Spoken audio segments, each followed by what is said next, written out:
السلام علیکم، welcome back to Iqbal کا پاکستان. ایک اور صاحب بیٹھے ہیں اور وہ سوال پوچھنا چاہتے ہیں بڑی دیر سے. جی سر. آپ کہتے ہیں پاکستان کو یعنی ایک قوم ہو کے تو آگے نکلے گی نا، یعنی پوری دنیا کی امامت کرنے کے لیے پہلے اسے ایک قوم ہونا پڑے گا، یونٹی یہاں آنی چاہیے. تو یہ یونٹی تب تک نہیں آ سکتی جب تک مسلمان ایک نہ ہو، یعنی جو سیکٹیرین ڈفرینس ہے اس کو آپ کیا آپ کے پاس سولوشن ہے اس کو ریزالو کرنے کی؟ بیٹا اس کا سولوشن بہت آسان ہے. Work on the ideology of Iqbal, have a leader like Quaid Azam. Quaid Azam کس مسلک کے تھے، کس فرقے کے تھے؟ اور پوری دنیا کے، پورے پاکستان کے، ہندوستان کے مسلمانوں نے ایک سوال نہیں کیا کہ ان کا مسلک کیا تھا، وہ نماز کس طرح پڑھتے تھے، ہاتھ چھوڑ کے پڑھتے تھے، باندھ کے پڑھتے تھے، اپنا سب کچھ قربان کر دیا ان کے پیچھے. You need a leader of that Stitcher.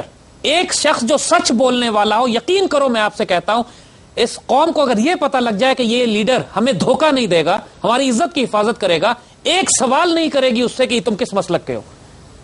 اگر یہ لیڈر ان کو اللہ کے رسول کی محبت میں آگے لے کر چلتا ہے، پاکستان کو عظیم ترین ریاست بنانے کی بات کرتا ہے. یار بھٹو کی بات ہم آپ کو بتائیں، آپ لوگ تو پیدا نہیں ہوئے تھے بچے اس وقت.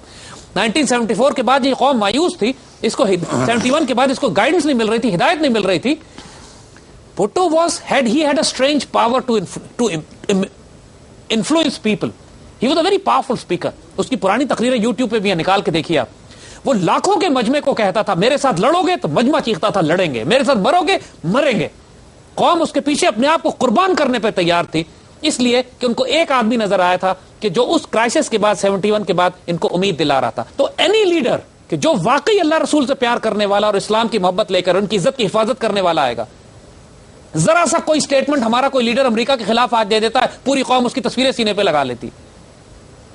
ان لیڈرز بد نصیب ہیں یہ، ان کو پتہ نہیں ہے کہ اتنی زبردست قوم کی قیادت کیسے کرنی ہے. قوم کیا ہے، قوموں کی امامت کیا ہے، اسے کیا جانے. اقبال نے کہا تھا 2 رکعت کے امام، ہم کہتے ہیں اسے کیا جانے یہ NRO کے دھلے ہوئے.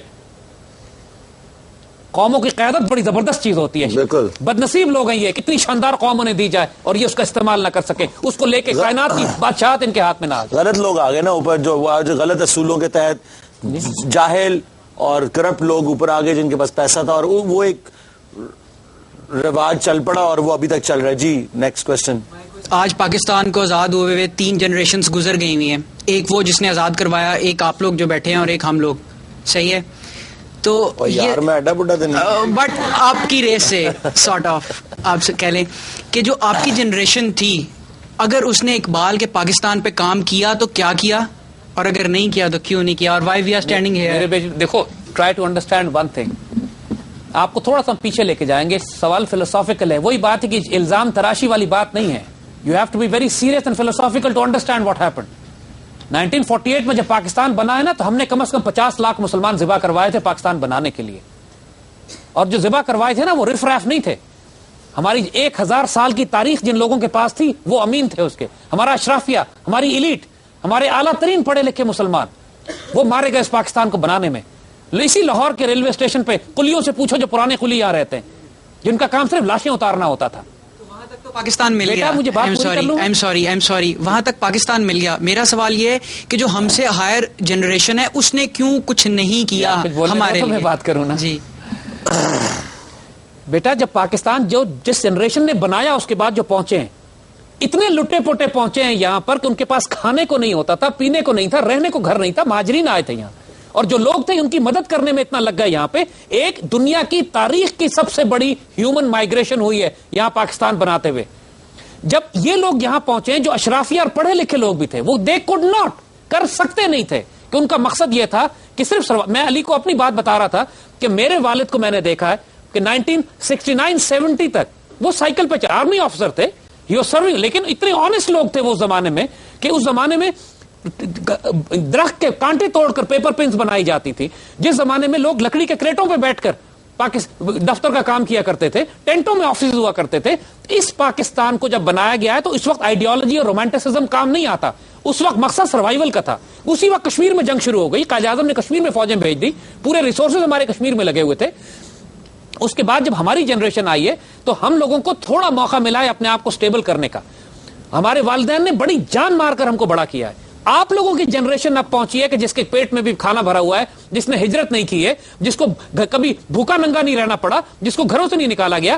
ہماری اپنی جنریشن کے لوگ, ہماری فیملی میں ایسے لوگ ہیں جو ایسٹ پاکستان سے اس طرح نکالے گئے کہ پاؤں میں چپل ہوتی تھی اور جسم کے پہنے ہوئے کپڑے تھے.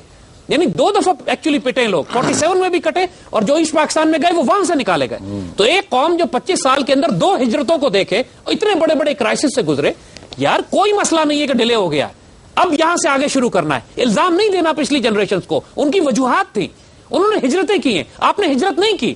ہمارے بڑوں نے ہجرت کی, حتیٰ کہ میری جنریشن نے بھی ہجرت دیکھی ہے 71 کی. دا پوائنٹ از کہ اس ہجرت میں انسان اکھڑ جاتا ہے, پورا معاشرہ الٹا پلٹا ہو جاتا ہے. اب آپ لوگوں کی جنریشن کی ذمہ داری ہے. اب ہماری سانس اپنی جگہ پہ بیٹھی ہے, ہمارے بزرگ سیٹل ہوئے ہیں, ہم لوگوں کے پاس اکنامک اسٹیبلٹی آئی ہے. پچھلے 40 سال سے پاکستان ایک ریاست کے طور پر ہے, اللہ کے فضل سے ٹوٹا نہیں ہے, کوئی پریشانی نہیں آئی, حکومتوں میں اختلاف آتے رہے. اب وقت شروع ہوا ہے کام کرنے کا, یہی تو وقت اب آیا ہے. پاکستان بننے کے بعد ہم نے جو وقت اب تک خرچ کیا ہے وہ پاکستان کو اسٹیبلائز کرنے میں وقت لگا ہے. کنسیڈرنگ دا فیکٹ کہ انڈیا بھی حملے کر رہا ہے, امریکہ بھی دخل دے رہا ہے, روس بھی فساد برپا کر رہا ہے, اندر بھی ہمارے گھٹیا لوگوں کے پاس حکومت آ گئی ہے. اس سارے چیلنجز کے بعد پاکستان یہاں تک پہنچا ہے, ہم ایک نیوکلیئر اسٹیٹ بن گئے اور پوری دنیا کے وسائل ہمارے پاس موجود ہیں. یہ اب is the time to take of.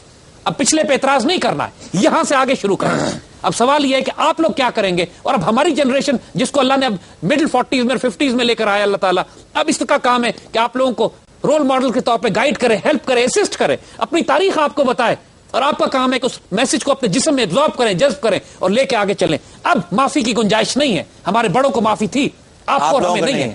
اسی بات کے ساتھ ایک چھوٹا سا بریک لیتے ہیں اور واپس آ کے اس ڈسکشن کو جاری رکھتے ہیں.